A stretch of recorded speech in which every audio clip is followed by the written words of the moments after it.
Hello friends, இன்றைக்கி மீன் குழம்பு தான் பார்க்க போகிறோம். இந்த மாதிரி ஒரு தடவை ட்ரை பண்ணி பாருங்கள். கண்டிப்பாக டேஸ்ட் நல்லாயிருக்கும். உங்களுக்கு மீன் குழம்பு அந்த டேஸ்ட் பிடிச்சிருந்தா எனக்கு கமெண்டில் சொல்லுங்கள். வாங்க வீடியோவுக்கு போகலாம். மீன் அந்த மாதிரி க்ளீன் பண்ணி எடுத்துக்கிடுங்க. இந்த மீன் பேர் எங்கள் ஊரில் பாறைக்குட்டின்னு சொல்லுவாங்க. உங்கள் ஊரில் என்ன பேர்னு கமெண்டில் சொல்லிடுங்க. க்ளீன் பண்ணி இப்படி எடுத்து வச்ச அப்புறம்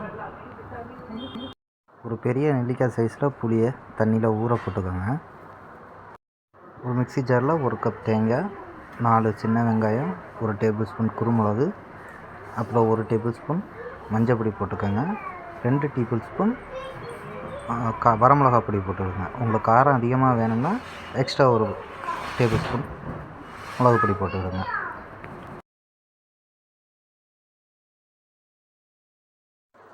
அதை இந்த மாதிரி பேஸ்ட் மாதிரி அரைச்சி எடுத்துக்கிடுங்க.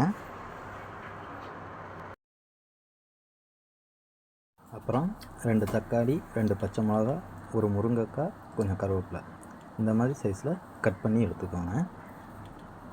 அதை ஒரு மண் சட்டி எடுத்துக்கிடுங்க. மீன் குழம்பு பொதுவாக மண் சட்டியில் வச்சா டேஸ்ட்டு நல்லாயிருக்குன்னு சொல்லுவாங்க. மண் சட்டியில் நம்ம அரைச்சி வச்சுருந்த பேஸ்ட்டை ஃபஸ்ட்டு போட்டுக்கோங்க. அப்புறம் அந்த தக்காளி, முருங்கைக்காய், பச்சை மிளகா, கருவேப்பிலை இது எல்லாத்தையுமே அது கூட சேர்த்துக்கோங்க. சேர்த்துட்டு நம்ம ஊற வச்சுருந்த புளியை நல்லா கரைச்சி எடுத்துக்கோங்க. கரைச்சி எடுத்து அந்த புளியையும் இது கூட சேர்த்துக்கோங்க.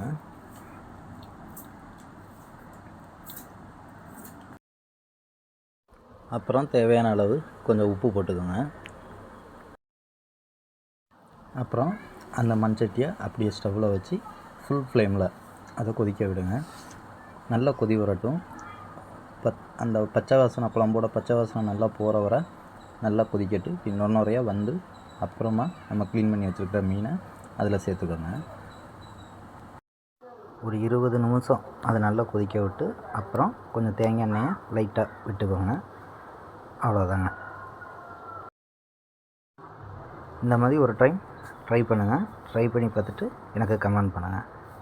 வீடியோ பிடிச்சிருந்தா சப்ஸ்கிரைப் பண்ணி, லைக் பண்ணி, ஷேர் பண்ணுங்கள். மறக்காமல் பெல் பட்டன் தட்டிடுங்க. Thank you viewers.